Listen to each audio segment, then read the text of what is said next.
My name is Jerm. This is Jerm Warfare, the battle of ideas. Todd Hayen, thank you for joining me in the trenches. Thank you for having me, sir. It's always good to be here. It is. I'm hoping that you're going to do the heavy lifting because, as you can hear in my voice, I'm still a little bit sick. I've got COVID. Yeah. Do you really? Seriously? No, I don't think so. Yeah, I hope. And, No. it doesn't matter if you tested positive because that's I don't test for those things. I've never had a good PCR good. test in my life. I don't even know what it looks like. Oh, gee, good for you. I was forced to. I took a trip to Egypt in the middle of all that crap. And Okay, but then you weren't forced to.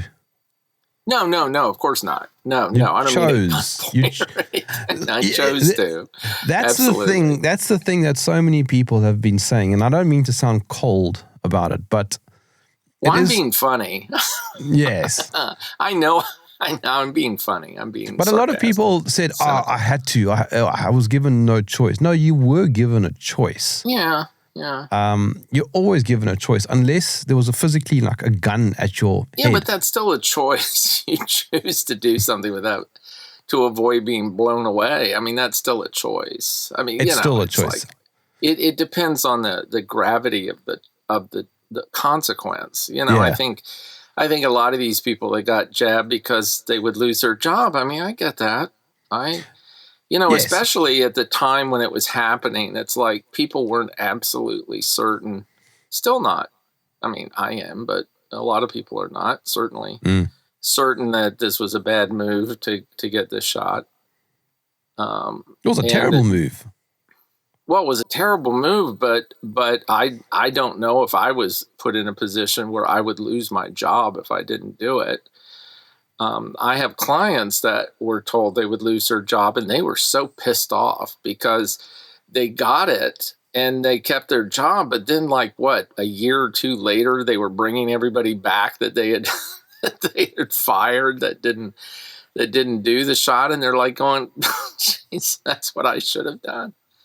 So yeah, so that's all old news, though, isn't it? I mean, we COVID, really? What was that? I don't think it's old news, though. I think it's a very important part of our history now because it'll determine how we go forward. Absolutely, but people still aren't correlating.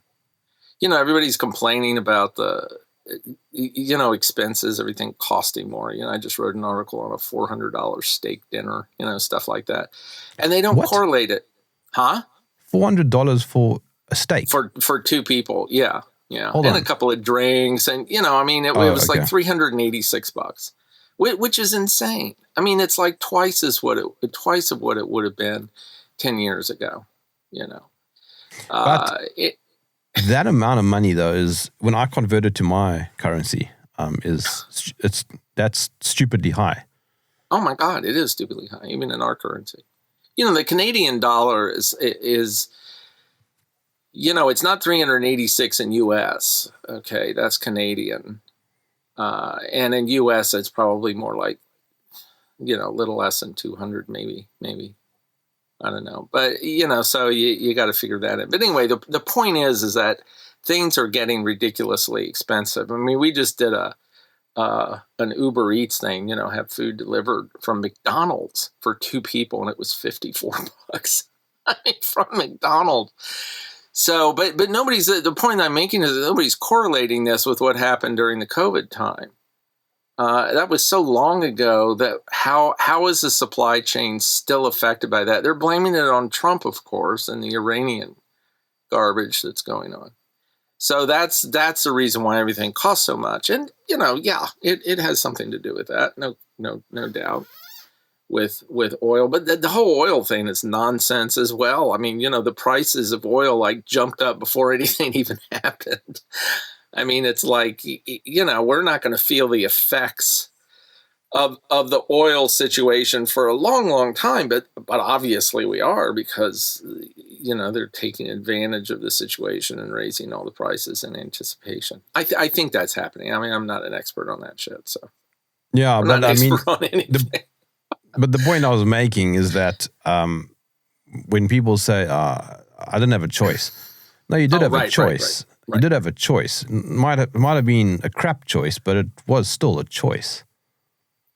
Yeah, but I would say I agree with you. I mean, you're absolutely right. But I would say too that when people say that, you do have to factor in and put it in context of what they consider no choice. It's like I would lose my job and therefore I wouldn't be able to feed my family. So I had no choice. I mean, no, yeah, you did. You could have like lost your job and found some other way to make money to feed your family. Sure, you could have done that. It's like, sure, you could have had your head blown off. You're going to live eternally anyway. I mean, you can always come up with that rationalization of what is a choice and what people consider a choice and what people can. I mean, there were a lot of people that were pressured to get the shot for things that we would think were nothing, like just, well, my wife like really wanted me to get it, so I didn't have a choice. It's it's like, no, in that case, I would not think they had a choice. I mean, I would think they did have a choice. But what it does signal to me, though, is where that line is. Yeah. For people. Yeah. I'll give you an example. Yeah. So you had a PCR test, and just about everybody I know had a PCR test. I didn't, and Right. my wife didn't, and we made the decision that we weren't going to have a PCR test. All right. Okay. And it was not easy, but it was certainly challenging because we couldn't fly anywhere. Right. And so we made the decision, well, if we can't fly anywhere and if they're never going to allow us to fly again, we'll just have to explore our country. So that was the line for us. Others said, I want to go to Greece. So we'll get a PCR test, but we don't have to get the vaccine. So it depends on how low you're setting that bar. And that's fine. I'm still okay with the PCR test to some degree, but the vaccine for me is like a hard no. Well, it's funny. It's funny you're bringing this up because I just wrote an article that said shrews must comply. And it's addressing these things. It's like, what's important to you? Is it a moral choice? Is it a health choice? Is it I'm not going to succumb to the agenda choice? Fuck them. Whatever. I mean, where is your moral compass? If it's morality, if it's ethics, what is it? Now, what I'm hearing from you is that your choice not to get, or I won't say you, I'll just say a person. Say a person decides not to get the PCR. Is the reason that they're not getting it because they believe there's a health danger in it? Or are they not getting it because it's like, screw the authority, screw this whole game. I'm going to take the sacrifice and not travel on a plane. Or is it something else? Is there a moral reason, a religious reason, whatever? That's a good question. And for me, the PCR, I didn't give a crap about it. I agree that, sure, if I was going to be one of those people that did no compliance with what the government says and lived out in a tree somewhere, okay, I don't see anything wrong with somebody doing that, but I also don't see anything wrong with people it's kind of like being a double agent in a way. It's like you comply with the system in order to keep your cover. It's like I would have to get off the grid and not do any writing and do nothing if I was going to not comply with everything that I believe the agenda was throwing at us, including buying eggs at a grocery store. And I don't have any problem with people that choose to do that. I just don't. And the PCR was one of those things. I didn't care. I didn't think it was dangerous, whatever, but I did care about the vaccine. And I did not take it because I was afraid of it. I'm not afraid of that kind of crap. I don't care if it kills me. It's fine. I'm done. I mean, I wouldn't do anything stupid that I knew was going to kill me, but but that wasn't the reason I avoided the vaccine. I avoided the vaccine because I'll be damned if I'm going to follow this insanity. And yeah, part of it was a health thing. I didn't really want to stick something in me that was going to potentially harm me. But I don't think that was the primary reason. The same way with flu shots. I don't get flu shots, and it's not because I'm afraid of the shot. I'm more afraid of it now. But over the last 30 years, when I was asked to do a flu shot, I didn't do it, not because I was afraid of it. I didn't do it because I thought it was stupid. And there was no science. To me, there was little science behind it. Anyway, I mean, your point is very important. And there's a reason why I wrote the article about it, because it's like, what is your context for choosing not to comply? And are you going to judge everybody that has a different line? Like you used the analogy that there's a line you draw. Are we going to judge the people that put that line in a different place than we put it? You know, and I do. I mean, I judge them. I judge sheep. You know, I mean, I write about sheep all the time. I don't judge people individually because I'm a therapist for one thing, and I do love all my clients. You judge the framework. You judge the overarching structure. Yes, I understand what you're saying. That's a good way to put it. Yeah. It's the same thing with LGBTQ. I reject it as the framework that it represents. It doesn't mean I hate individuals who are gay or call themselves transgender or whatever. I don't have any hatred for a particular individual. Right. But I do reject the overarching structure, the framework. Do you don't need to answer this, but do you judge the actual choice or whatever it is? I won't use the word choice because it's not choice. The homosexuality, do you judge that? Do you see that as an aberration, say, for normal, healthy, or spiritual? That's a very good question. I do judge it, but I've got gay friends. Yeah. And my own gay friends, for example, don't agree with the idea of gay marriage. Okay. So they're quite ideologically conservative in that respect. They go, well, you know what? Gays can have relationships and they can have, unions that are agreed by the state, but we won't call it marriage. And in actual fact, I think that's fair. It's a fair comment to make. Is that for religious reasons or is it for political or reasons? I think probably religious, because marriage, coming from a Christian perspective, is between a man and a woman. Right. But of course, if you're not a Christian, then you don't see it like that. But now, being gay, whether you're a human or an animal, is obviously not the default position. It is the exception. No, right. It's the exception. It's not the rule. You cannot procreate if you're gay. Right. All right. So if everybody were gay, the population numbers would decrease, and we would have no more existence of anything. Which might be a good idea. Right. So obviously, if you look at it like that, right? If you look at it like that, it's not the norm, and to make it the norm is, I think, incorrect.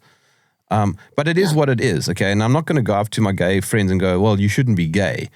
No, right. Yeah, you and I think, are on the same page with that completely.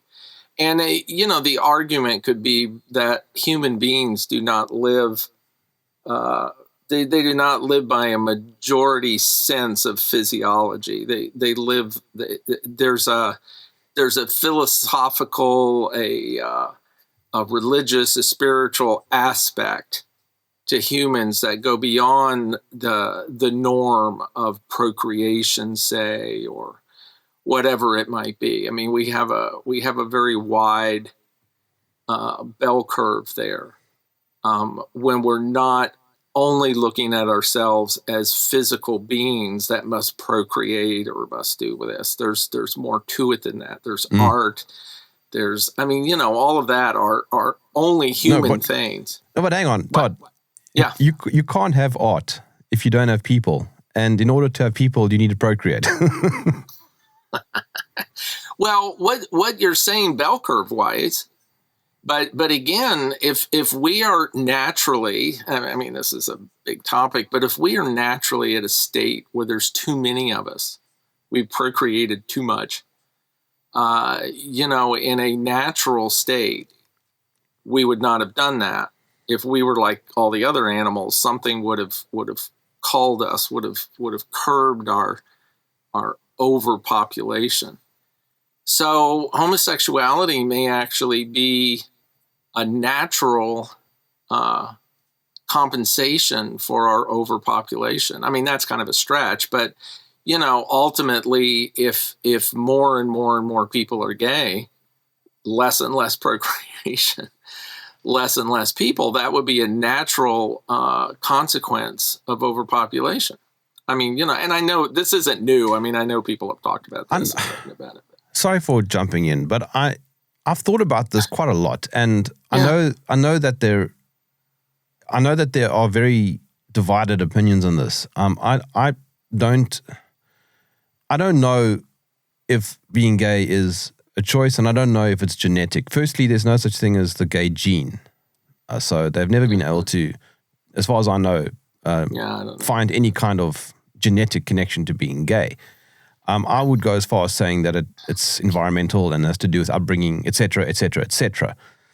Nurture, Yeah. as opposed to nature. Yeah. Funny you say that. Just quickly as a segue, I spoke to Steven Pinker some time back to have him on my show. He didn't want to come on because it was a COVID thing, and I don't think he was liking the direction I was heading in. But he wrote that book, The Blank Slate, I think it was.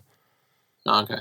And he makes a very, very big argument in the book based around nature versus nurture, and how much of who you are today is a result of a blank slate at birth, or like sort of pre-programmed. The tabula rasa. Yeah. It's a very, very, very interesting book. And I think it's a great I'd read. be very interested in that. And talk about segues. I was at a conference once that was being run by a clinical psychologist, and he was making the argument that everything is genetic. I mean, the whole nature thing. And somebody raised their hand and said, do you mean a woman who was like sexually molested as a child and she ends up being really promiscuous as an adult, or the opposite of that, ends up being very reserved and very isolated and whatever, is not due to the sexual abuse? And he said, no, that's genetic. And I went up to this guy afterwards and I said, are you kidding? Did you misunderstand the question? And he stood by it. And it's like, no way. I mean, if I'm going to lean anywhere, I as a professional, as a clinician, I lean toward nurture.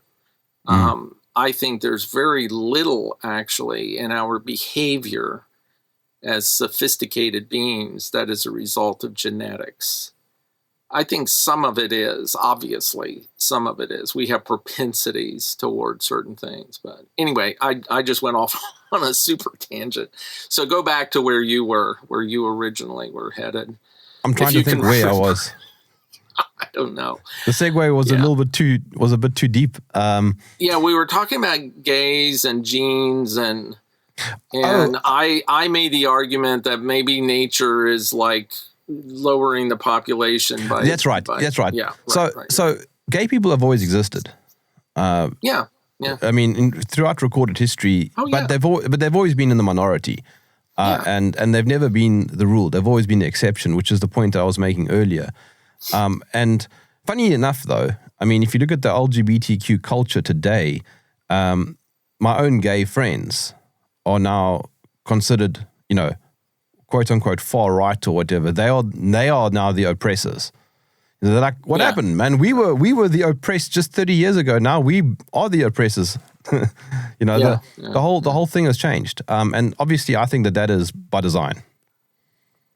By design, you mean agenda? The LGBTQ, the agenda, yeah. Oh, it's definitely. I mean, the whole LGBTQ thing is the ideology. The gay rights, the whole flag thing, all that. That's all agenda driven. No question about it. Because just like you said, gays have always been around.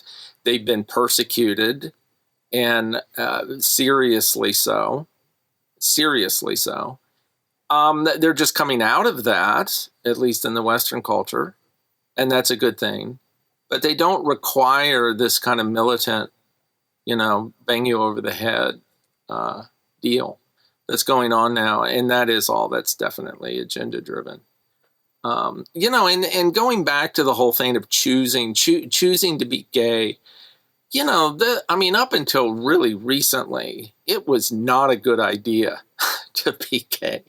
There was absolutely nothing about it. I don't think. I mean, I'm not gay, so I don't know the history that well. But I'm working on a book right now on Tchaikovsky, and he was gay, and he went through his whole life like, I would say, ashamed as well, but maybe not as much ashamed as just absolutely.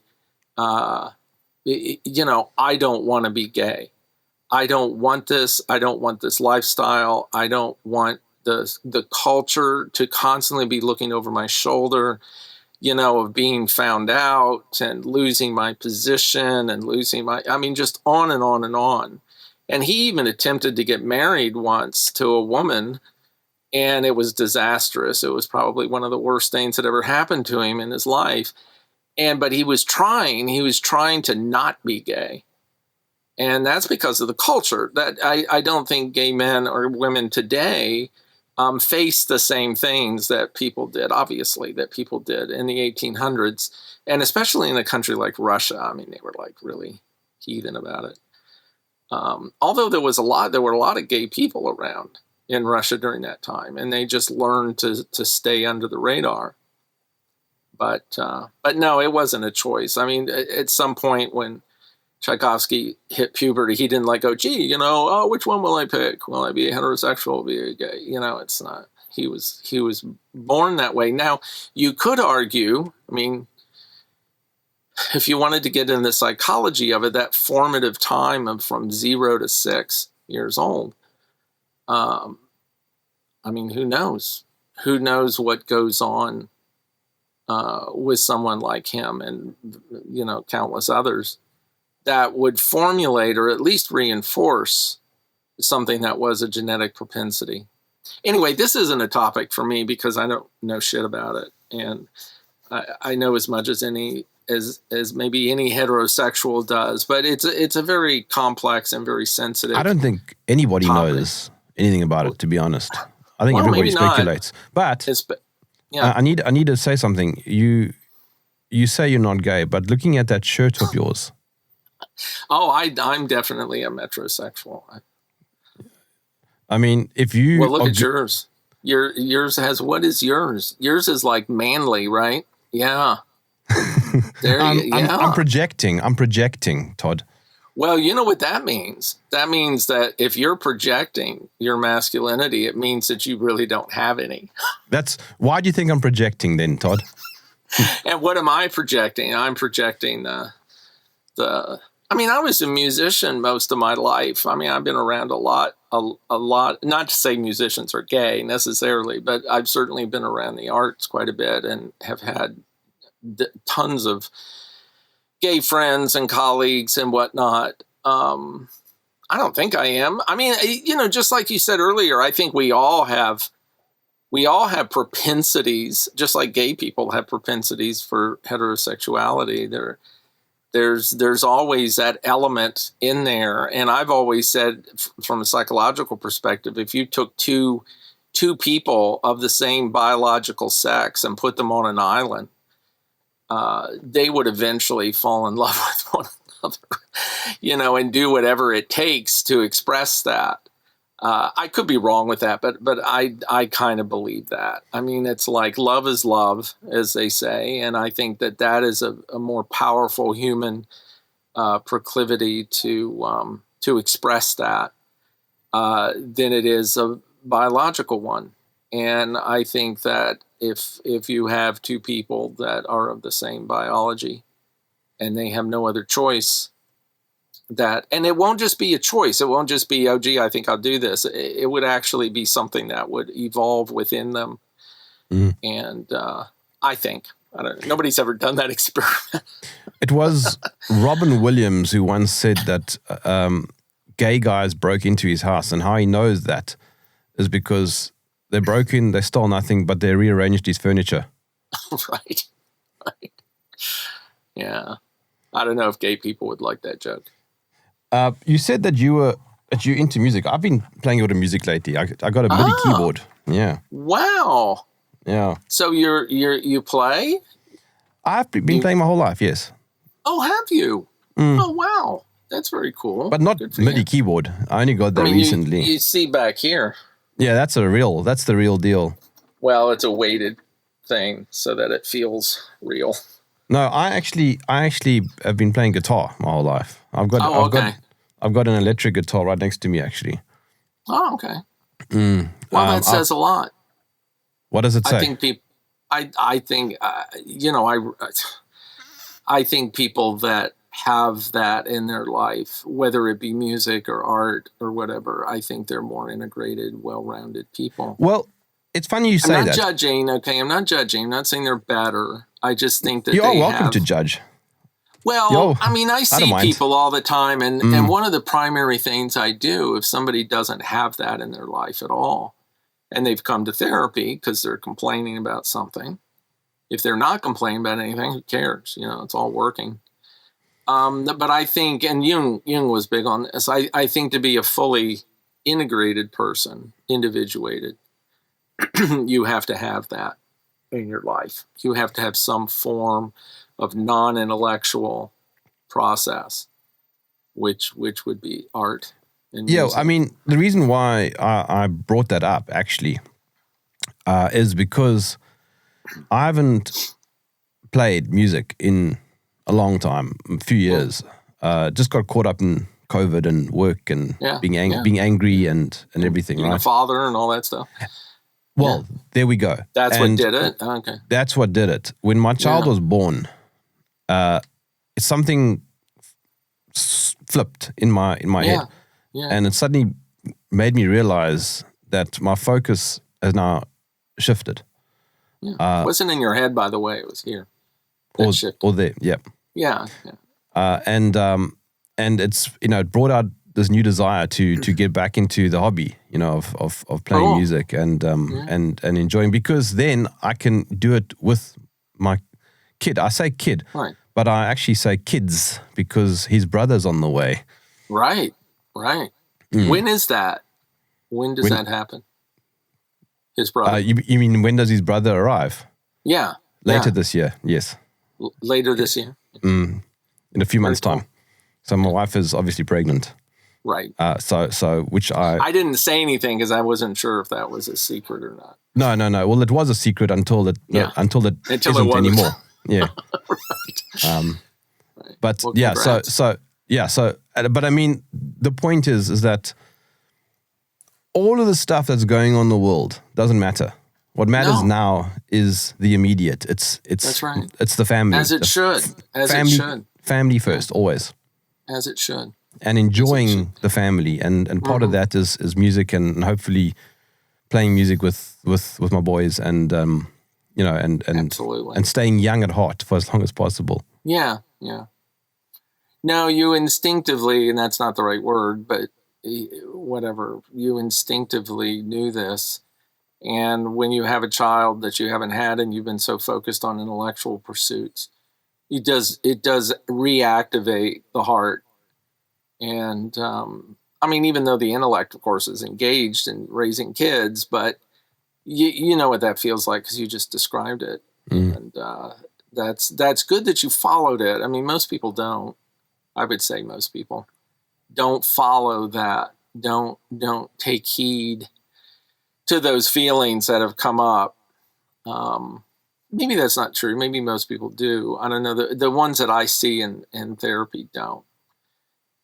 They're so engaged in the culture, which is primarily, I don't know what it's like where you live. Maybe it isn't the same because you don't live in the West. But the culture is so ensconced in this consumerism. It's like it becomes the number one. Talk about in the Bible, the whole thing with the golden calf. I mean, that's really what that's about. It's about worshiping the material. And that worshiping the material is, of course, money and power and things and acquisitions and instant gratification, pornography, video games, God knows what else. It's all material. And people that are so blinded by that miss what you've described. It's like it just goes right over their head. But I think literally on the African continent, I mean, a lot of the whole COVID fear porn was missed. I often make the joke, or I often made the joke, that the reason why is simply because most Africans don't have a TV. Well, yeah, or a phone to stare at, a smartphone. I mean, I think that, I don't think it's entirely true. I think I'm being facetious, but I'm making the point that there is a backwardness about this continent that I think actually puts us ahead of the curve in some respects. Absolutely. That's a no-brainer to me. I mean, I write about this all the time, this idea of simplifying and going back to caveman times. You know, it's like there's a reality to that whole technology thing, the transhumanism, I mean, all of that is devastating and again, you know, I didn't think this before, but since COVID, I believe it's intentional. I think it's part of the agenda because the agenda knows it's got to deal with 8 billion humans that could just, you know, ransack the government if it wanted to. It just, you know, and they know they have to deal with that. So they come up with ways to keep them complacent and compliant. And one of them is obviously not one of them, but one of the major ones is the media through television, through cell phones, through whatever, you know, that brainwashing. That's its path. That's the way it gets to us. One of the ways, I mean, education is a big one. And that's the one that's been around since the 40s and 50s, certainly, and before. So, you know, I think the more primitive a culture is, the more likely they're going to stick to their archetypal rituals, and which have been around for 1 million years, and stick to that rather than to what the agenda is telling them. And that's going to be more appropriate to human survival and human meaning and whatever are. Yeah. So you mentioned human survival, and the horseshoe here is at the start of the conversation. We're talking about procreation, and it's so easy to get caught up in various branches and sub branches. And if you just bring it all the way back to the roots, right? Our existence is primarily about, as I said, procreation, and obviously then about eating. Otherwise, you can't exist. So, I mean, the most primal purpose of our existence is, I guess, to eat and to procreate and to stay warm. I think that's it. Yeah, and you're talking biology though, and obviously you can't have philosophy without biology. All right, so just you can't think about the universe if you're hungry. Yeah, right. Well, that's where if I were going to put a pin down on the era of human existence that would be good to go back to, would be the one that has passed the spend every bit of psychic energy on survival, that's gone past that and is at a point where it's just beginning to look at art and look at literature and philosophy and whatever, without all the technological distraction and confusion. Now, this is all hypothetical, of course. It's not going to happen. And even if you went back to that time, there would be a lot of faults in it, like things like hygiene and sanitation and stuff like that. There would be problems with that if you were going to have this kind of utopian existence, you would have to deal with that somehow. But anyway, no, you're right on with that. And I don't think the procreation itself is the meaning. I think it's raising the family. Right. That's the meaning. Yeah. No, that's true. I think it's having the children and loving them and teaching them and whatever is what is. Yes, of course. Sorry, you are right, because I mean, a dog or a lion doesn't think about the meaning. It just instinctively does those things. Well, we think that, yeah, but they may anyway, this is another topic, but animals may have more than we think they have. with regard to that kind of thing. But that's a lot of anthropomorphizing as well. I mean, it's like, Todd, maybe not. Okay. I don't know if you've seen my dog. My dog absolutely does not ponder about any of this stuff. Yeah, no. And, I've always said this, people are tricked really easily thinking that animals like dogs, say, have empathy. I don't think they do. No. And empathy is a key thing. You can have a dog that loves you or appears to, and is really meaningful to you because of what they're conveying. But I don't think if you went into their head, I don't think they have the same thing that we call empathy. I don't think they understand or care to, or they're limited and can't, to actually place themselves into the human's place. And I think that's a key thing to what we're talking about here. It's probably the key difference between humans and animals is this ability to empathize. Yeah, I've also thought about that. I mean, if you smack a dog or whatever, you'll often see those videos where the dog looks like it feels bad. Dogs don't feel bad. It's just a learning response, in my view. Yeah, they probably don't feel bad in the way that we're describing it here. But we don't know. And I think that's one of the big problems with a lot of things like this is that we make assumptions about stuff that they could be on a completely different plane. They may not be conscious of things, but they certainly know how to, or something does, whether it's them or whether it's just God or the universe. They know something about controlling their world so they can survive, where humans don't.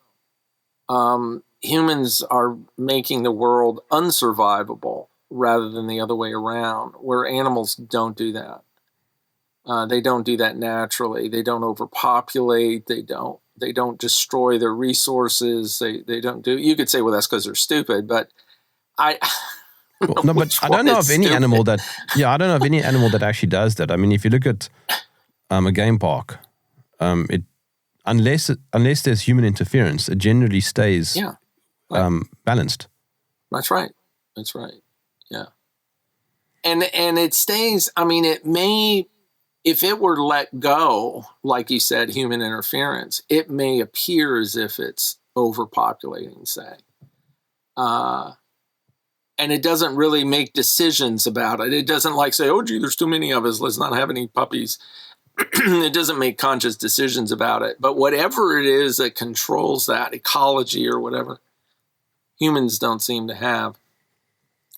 At least at the state they're in now. And this is where we get into the topics of transhumanism and technocracy and all this kind of stuff, is because that's really where it comes from. It's like if humans just lived the right life, it would be very primitive. I mean, look at some of the cultures like the Polynesian cultures. And, it's like that was probably a really good culture to live in. It's like you still went out and hunted and you enjoyed the beautiful day. You had your family. It was like there was no real ambition in it other than being good.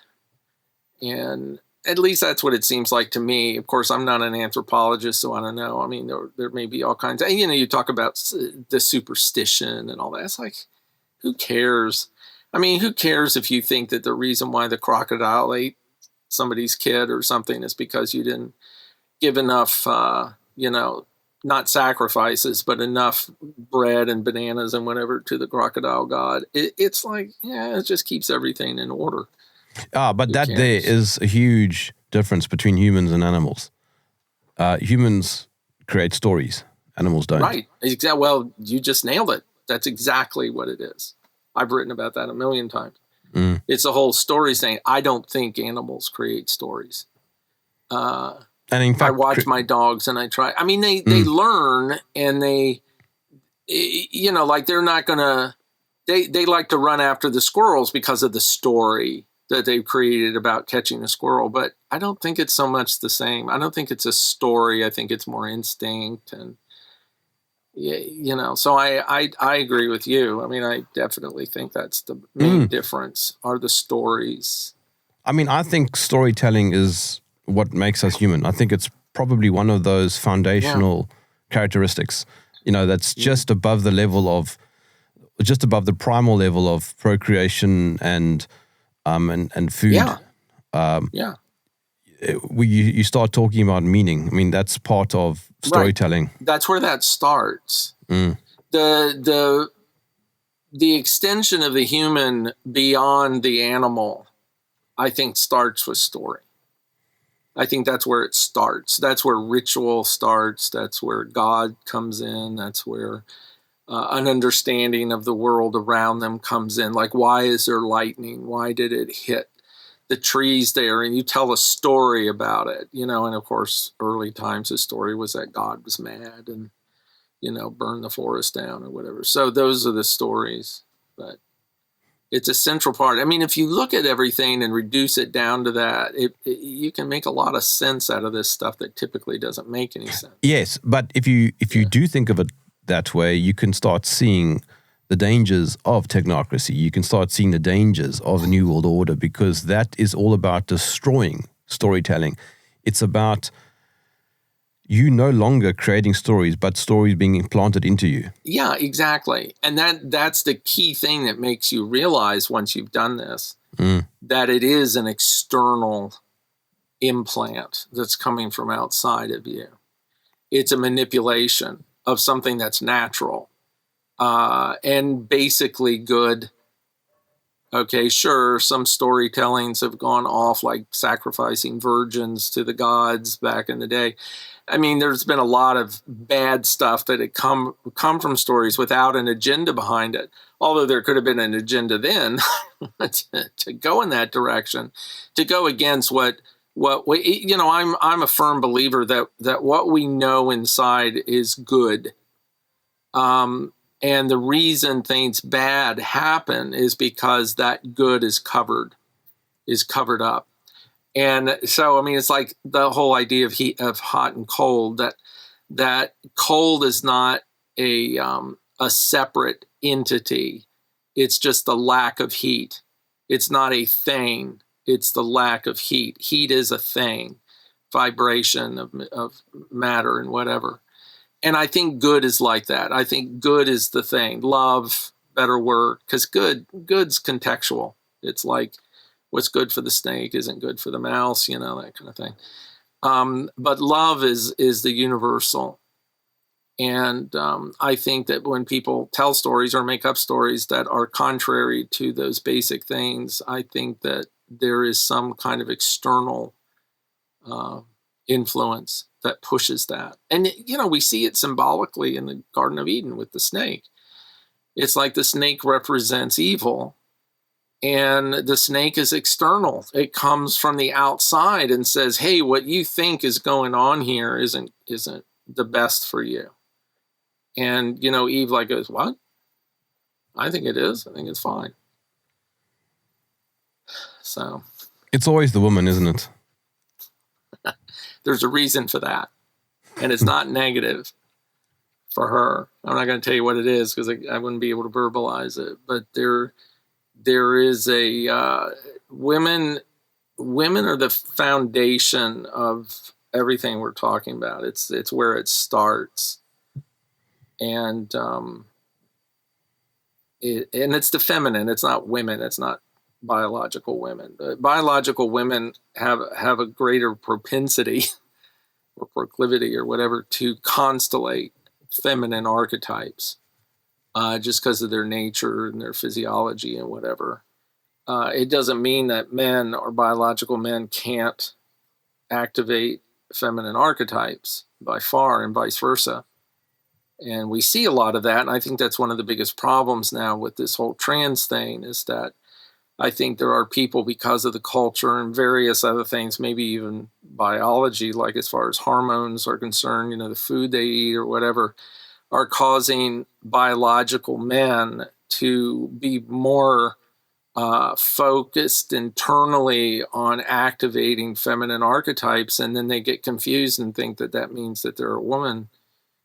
because the feminine archetype's being activated. So they then conflate it with a physiology, which nobody ever did before because they didn't have the option to change their physiology. And I'm sure throughout history, there are a lot of biological males and vice versa, females as well, that constellate more feminine or masculine archetypes and feel like I should have been a man or I should have been a woman biologically, but they didn't have an option, and now because of technology, they do. And it's devastating. But now, this is obviously where transhumanism is heading, because it's employing technology for these purposes, and of course, now we see these tools as bad, which perhaps shouldn't have been the case, and that brings in the question of the design of the architecture that we see happening around us, and you automatically assume it's nefarious, which also then puts you into a dark place.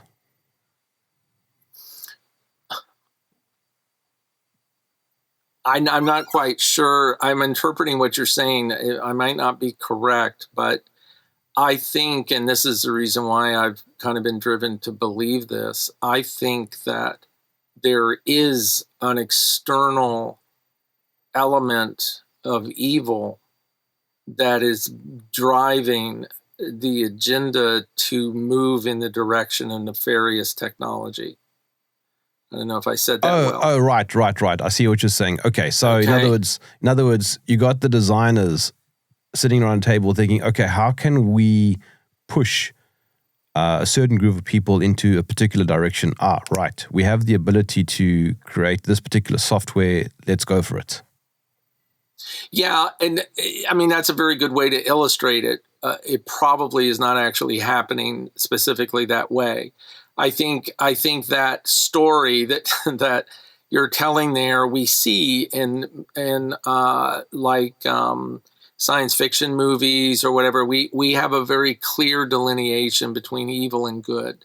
We have the Darth Vaders, we have the whatever, in order for us to see it and to understand it and be, I guess, entertained by it. Yes, but hang on. Have you not noticed, more often than not, those evil characters, those villains, are often the truth tellers? Yeah. And I don't know what to make of that.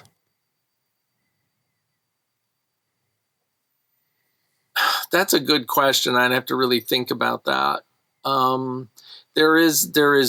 Okay, let me give you an actual example. The Joker. Yeah. Give me an example. So the Joker, right? I like the Joker. The guy is utterly chaotic and obviously evil, but yet he's probably the most honest. Well, very often in those kinds of stories, again, that delineation between good and evil, the good is not fully integrated because it projects the evil onto the character, the Joker. Therefore, it's not integrated, and the Joker appears to be more integrated, but isn't as well. I mean, it's not integrated with good; it's integrated only with bad. But there is an honesty to it because the world that we experience, the material world we experience, has good and bad in it. It has death, it has suffering, it has destruction, it has all those things naturally in it.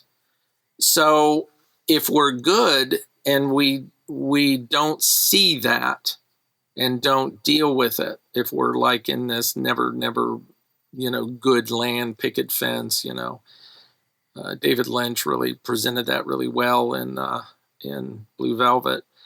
And don't see it, then we are less honest. Where the evil or the bad guy that doesn't see the good doesn't appear less honest. He appears more authentic. Does that make sense? even though he's not, because he's not seeing the good, just like the other doesn't see the bad. But the good doesn't occur the same way to that character. Anyway, that's just off the top of my head. I mean, I could be totally whacked with that, but No, I had the great privilege of interviewing somebody on my show from Canada, actually, a number of months ago. He made the argument that evil doesn't exist, and it's a very, very, very provocative thought, because it's never you that's evil; it's always the other person. No, even Fauci or Bill Gates or anybody, name any of the villains in the COVID era. Not one of them wakes up in the morning thinking, right, I'm going to out evil everybody else. yeah, sure. I mean, just like Hitler did. I mean, Hitler believed he was doing the right thing. So, in other words, who actually is evil? Is what he was. Yeah. asking. No, I mean, that's a valid argument and observation as far as we're looking at humans. You look at like characters. They do wake up in the morning and say, what can I do today that is destructive and that hurts people? In the movies. Well, those are sociopaths, though. Well, you could argue that, and you could argue that the evil takes a place in a sociopathic psyche. Yeah, just hold on, just so that I'm not misrepresenting him, in case somebody goes and looks it up, because it was on my UK column show. He wasn't saying that there aren't bad people, but what he's saying. I know. Yeah, what he's saying is there's no universal benchmark for what evil can be defined as. No, and I would agree with that. What he argues is that people are sociopathic or insane or chaotic, etc. Well, the word evil and its association with an entity like the devil is, again, a human story. It's a construct in order to better understand something that is not really understandable or comprehensible.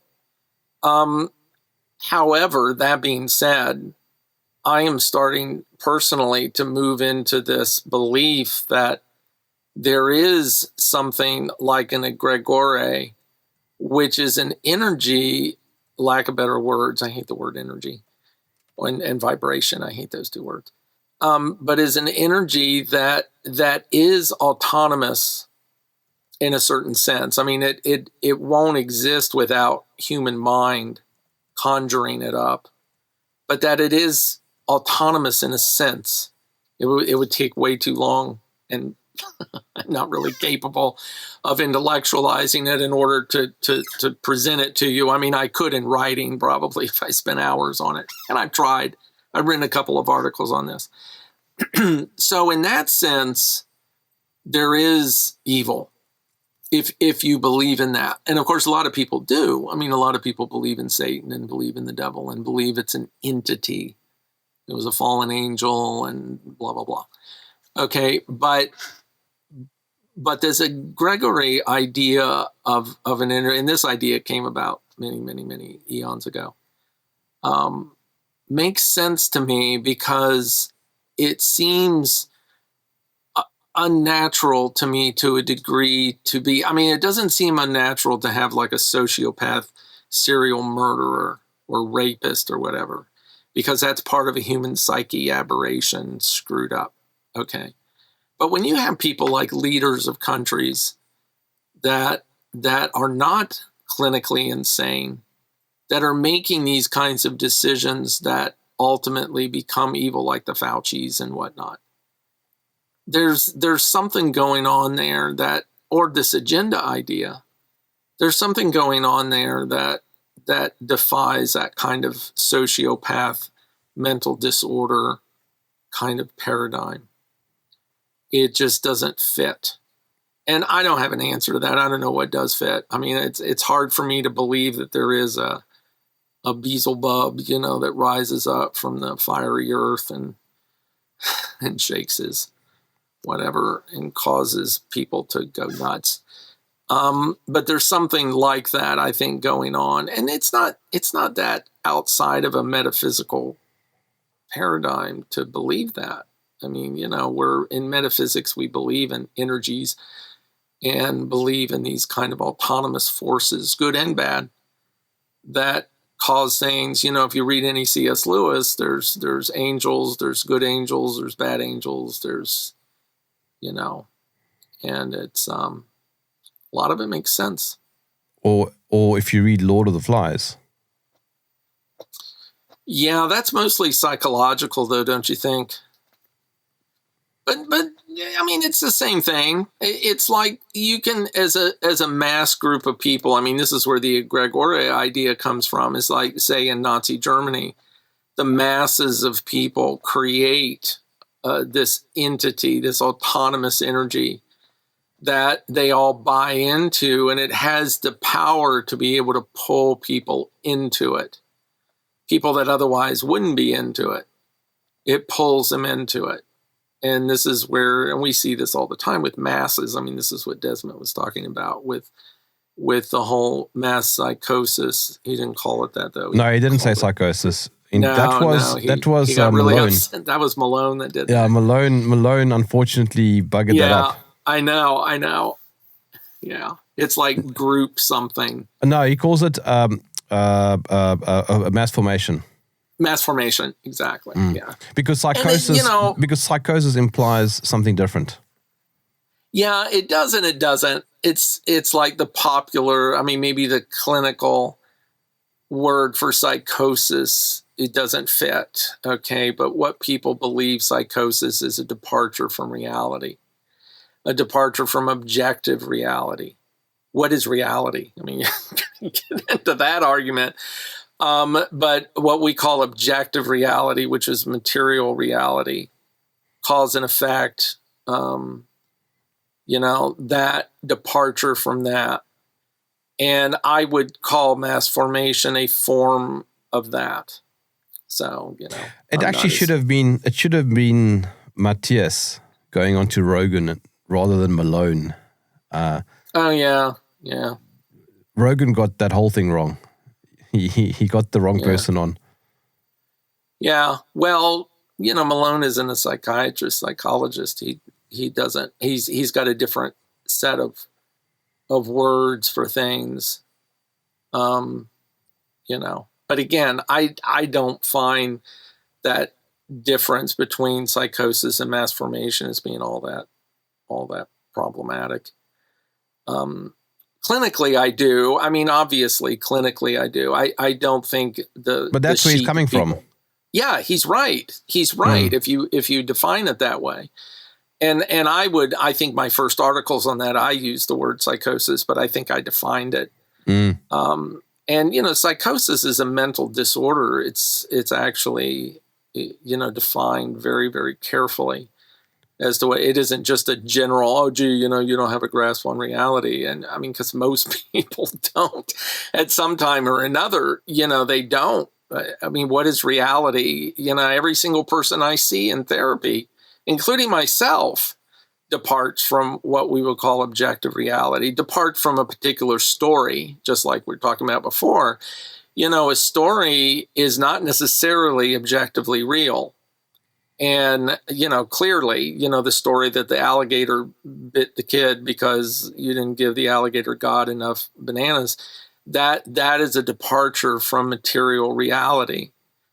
And you could argue that is psychotic, but those people are not psychotic that believe that. They just believe in that story. Every client I see, again, including myself, has stories they won't deviate from, they won't move from. And some of those stories are obviously not true. Some of them are like, well, maybe, You're sounding a little bit postmodern there. Postmodern? What is that? It is the antithesis to modernism. Postmodern is where everything's relative. There's no objectivity. I think there is objectivity, but only in a material form. Mm. And even then, I'm not quite sure, if the material world is real, objectively real. It may not be. That's why we get into the whole matrix idea and stuff like that. I mean, that's a very popular idea these days, is that the material world is an illusion. The Course in Miracles teaches that from a spiritual point of view. I think it's an illusion in the sense that it doesn't exist without consciousness. I think that it's created, like the wave collapses, the potential wave function collapses into material form, but I think the material form is quote unquote real, whatever you want to call real. Yeah, and just before anybody thinks what you're saying is woo-woo, It's very woo-woo. No, but I actually think that materialism is going to be the death of us, because what we experience is a lot more than simply material. Absolutely. And I agree with you 1,000%. It is going to be the end of us. In fact, materialism, I think, is a core construct of transhumanism. It is. 100%. You can't have one without the other. I mean, 100%. It's like what I said earlier. It's the worship of the golden calf. It's the worship of material reality being the end all. It's it. And you either preserve it, consume it, preserve it at all costs, or everything disappears because there is nothing else. So this whole focus on living forever, this whole focus on, safety as opposed to meaning. If something has meaning but is unsafe, which are you going to pick? I mean, you're going to pick the safe over meaning.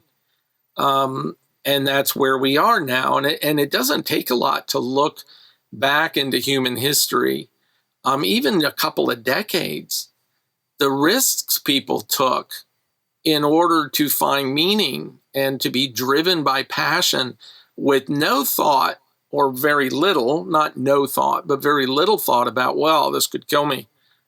Or it's like people didn't think that way. I mean, the tens of thousands of people that went to work, just as one example, that went to work on the Panama Canal, it's like most of them died. And they knew that before they went. I mean, you go back in the history, anybody that goes into battle, anybody that went on the Crusades, most likely they would die. And they still did it. They were driven by something other than the fear of death. And we don't have that anymore for the most part. I mean, there's a little bit of it left. But, just what you're saying is exactly right. We are not 100% material. We are living a material existence. We navigate the material world with a material body. But the meaning and purpose in life is not material. The material is the carriage we ride in order to experience what we experience from a spiritual perspective, lack of a better word. I mean, you're experiencing that, and everybody does for the most part that have children. You're experiencing that with your kids. Oh, for sure. It's a lot more than material. Oh my God, yeah. And you're right. That is the end of humankind. As we worship the golden calf, as we worship. And, you could say the alternative is to worship God. Okay, well, God is again a story that is telling more the truth than not. And it's told in a story in order for us to comprehend it, because the reality of it we wouldn't be able to comprehend.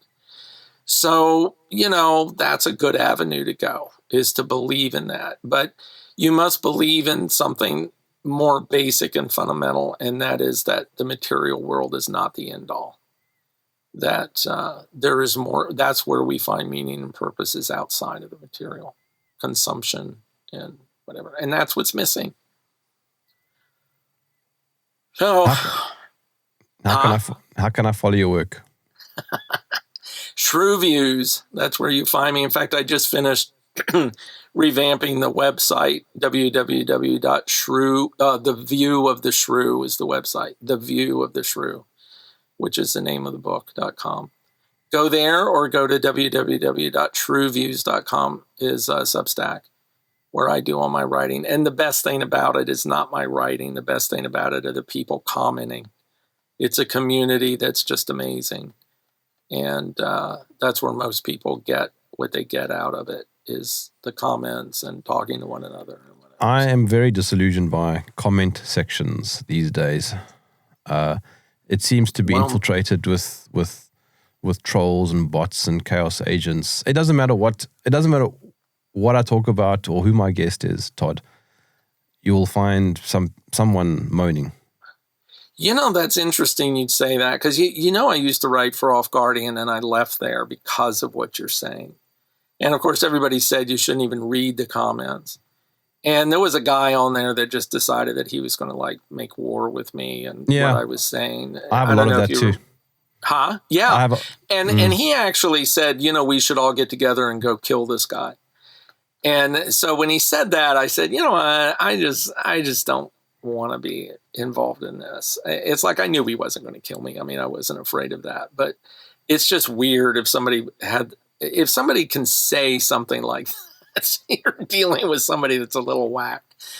So, but what's funny about that is that, and I should knock on wood because I don't have any of that on the Substack.